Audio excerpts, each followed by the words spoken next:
Hello friends, welcome to Tamil அரசுவை சமையல். இன்றைக்கி நம்ம கப் கேக் வீட்டில் யூஸ் பண்ணுற டம்ளரை வச்சு எப்படி ஈஸியாக பண்ணலாம் பார்க்கலாம் வாங்க.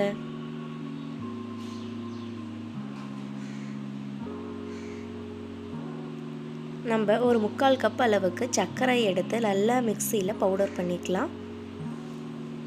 கப் கேக் வந்து ஒரு கப்பை எடுத்துக்கோங்க, கடைசி வரைக்கும் அதே கப்பை மெஷர்மெண்ட்டுக்கு வச்சுக்கோங்க. இந்த அளவுக்கு நல்லா சர்க்கரையை பவுடர் பண்ணி எடுத்துகிட்டு வந்தாச்சு. இப்போ நம்ம இதை போட்டு ஜல்லடையில் நல்லா ஜலிச்சிக்கலாம்.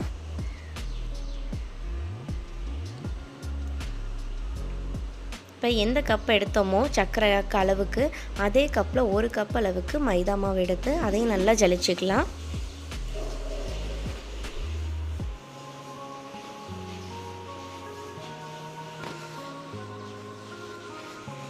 ஒரு ஸ்பூன் அளவுக்கு வந்து பேக்கிங் பவுடர், அரை ஸ்பூன் அளவுக்கு பேக்கிங் சோடா எடுத்துக்கலாம். பேக்கிங் பவுடர் இல்லை அப்படின்னா பேக்கிங் சோடாவே எடுத்துக்கோங்க, சமையல் சோடா தான் அது. ஒரு ஸ்பூன் அளவுக்கு எடுத்துக்கோங்க. இப்போ எல்லாத்தையும் நல்லா மிக்ஸ் பண்ணிக்கோங்க. இப்போ அதே கப் அளவுக்கு 3/4 கப் அளவுக்கு காய்ச்சி ஆறின பால் எடுத்து நல்லா மிக்ஸ் பண்ணிக்கலாம். 3/4 கப்பு கரெக்டாக இருக்கும். நல்லா கெட்டிகள் எதுவும் இல்லாமல் நல்லா மிக்ஸ் பண்ணிக்கலாம்.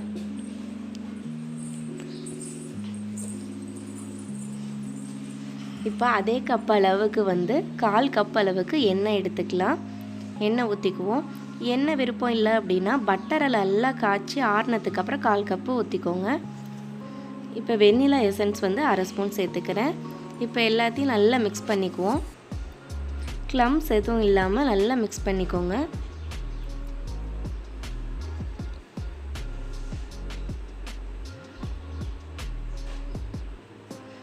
நம்மளோட பேட்டர் வந்து நல்லா ரெடி ஆகிடுச்சு. கெட்டிகள் எதுவும் இல்லாமல் நல்லா மிக்ஸ் பண்ணி எடுத்தாச்சு.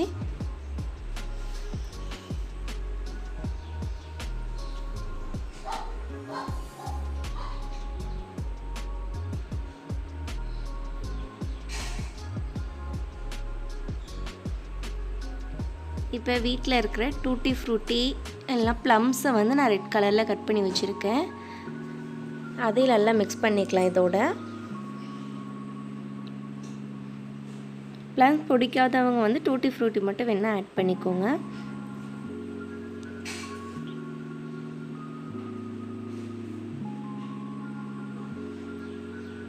இதுமாரி குக்கர் எடுத்துகிட்டு நல்லா க்ளீன் பண்ண சால்ட்டு தாங்க இது. ஒரு 10 நிமிஷம் போட்டு நல்லா ப்ரீ ஹீட் பண்ணிடலாம்.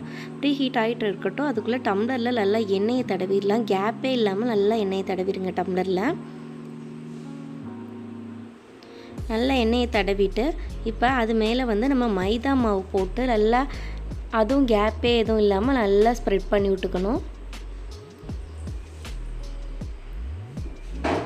எண்ணெயும் மைதா மாவும் நல்லா கேப்பே இல்லாமல் நல்லா ஸ்ப்ரெட் பண்ணி விட்டுக்கணுங்க. அப்போ தான் வந்து நம்ம கப் கேக் வந்து வெந்ததுக்கப்புறம் எடுக்கும்போது ஒட்டாமல் நல்லா வரும். ஸோ அதனால் எந்த இடத்துலையும் கேப்பே இல்லாமல் நல்லா ஸ்ப்ரெட் பண்ணி விட்டுக்கணும்.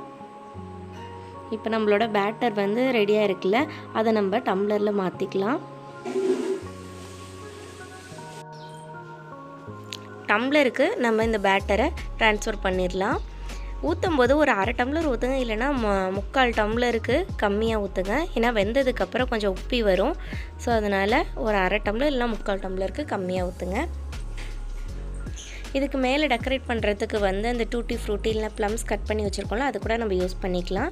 அது யூஸ் பண்ணுறதுக்கு முன்னாடி ஒரே ஒரு டிப்ஸ் என்ன அப்படின்னா, நம்ம அது யூஸ் பண்ணுறதுக்கு முன்னாடி ரெண்டுத்தையும் மைதா மாவில் நல்லா மிக்ஸ் பண்ணுங்கள். இப்போ டேரெக்டாக நான் போடுறேன். அப்படி போடுறதுனால நம்மளுக்கு சில டைம் வந்து கீழே வேகும்போது கீழே போயிடும். ஸோ அதனால் மைதா மாவில் மிக்ஸ் பண்ணி போட்டிங்கன்னா உப்பும்போது இதுவும் வந்து மேலே அப்ளே இருக்கும். ஸோ அதுமாரி போட்டுக்கோங்க, டெக்கரேட் பண்ணிக்கோங்க. வேணும்னா டெக்கரேட் பண்ணிக்கோங்க, பார்க்குறதுக்கு அழகாக இருக்கும். இப்போ நம்ம வந்து ஒரு 10 நிமிஷம் ஆயிடுச்சு. இப்போ நம்ம இது மேலே ஒரு ஸ்டாண்ட் வச்சுக்கலாம். கனமான பாத்திரம் வச்சுக்கலாம். கனமான பிளேட் இருந்தால் கூட அதை நீங்கள் மேலே வச்சுக்கலாம். வச்சுட்டு நம்ம டம்ளர் இருக்குல்ல, ரெடி பண்ண டம்ளரை மேலே அடுக்கிடலாம். அடுக்கிட்டு மூடி வச்சுருவோம்.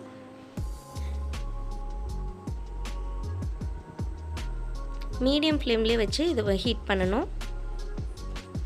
வெந்துடுச்சான்னு பார்ப்போம். இந்த பாருங்கள் இன்னும் வேகலை. எதனாலனா ஒவ்வொருத்தவங்களுக்கும் ஒரு டிஃப்ரென்ஸ் இருக்கும். நான் 20 மினிட்ஸ் கழித்து செக் பண்ணி பார்க்குறேன். பார்த்தேன் வேகலை. மறுபடியும் ஒரு 30 மினிட்ஸ் ஆகிடுச்சு. செக் பண்ணி பார்ப்போம். அது பாத்திரத்தோட டிஃப்ரென்ஸ் இருக்கும். அதனால் ஒரு டைம் ஆகும், முன்ன பின்ன ஆகும். எனக்கு ஒரு 30 மினிட்ஸ் ஆச்சு இது வேகிறதுக்கு. ஸோ இப்போ நம்மளோட கப் கேக் வந்து ரெடி ஆகிடுச்சு. இதை நம்ம கொஞ்சம் ஆற விடுவோம். நல்லா டம்ளர் ஆறினதுக்கு அப்புறம் தான் நம்மளால் இந்த கப் கேக்கை எடுக்க முடியும். ஸோ நல்லா ஆற விட்டுடலாம்.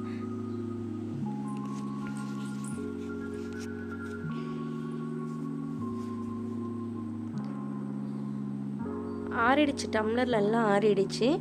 இப்போ நம்ம வந்து இது இருக்குல்ல, நைஃப் இருக்குல்ல, அதில் வந்து நெய்யோ இல்லை எண்ணெயோ தடவிட்டு இதுமாரி சைடெல்லாம் எடுத்து விட்டு அதுக்கப்புறம் டம்ளரை கவுத்து பாருங்கள். சூப்பராக வரும் நம்மளோட கப் கேக்கு. பாருங்கள் எவ்வளோ அழகாக வந்திருக்கு. இதேமாரி எல்லாத்தையும் நம்ம கவுத்து எடுத்துடலாம்.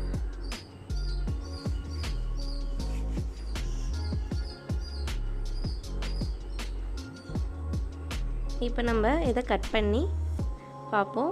டாப் வந்து மட்டும் கட் பண்ணிவிட்டு நான் கப் கேக்குக்கு கப் வச்சுருக்கேன்னா அதில் எடுத்து டெக்கரேட் பண்ணிடுறேன். பாருங்கள் சூப்பராக வந்திருக்கு, சாஃப்டாகவும் இருக்குது.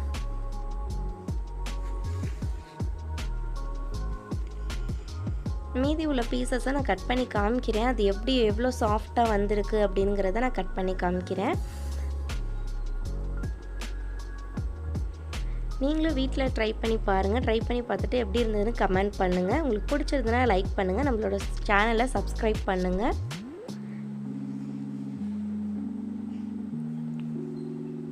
பார்த்திங்கன்னா நல்லா தெரியும், நல்லா சாஃப்டாக வந்திருக்கு. இந்த பாருங்கள் நல்லா சாஃப்டாக வந்திருக்கு. நீங்களும் வீட்டில் ட்ரை பண்ணி பாருங்கள். எப்படி இருந்ததுன்னு கமெண்ட் பண்ணுங்கள். தேங்க்யூ ஃபார் வாட்சிங்.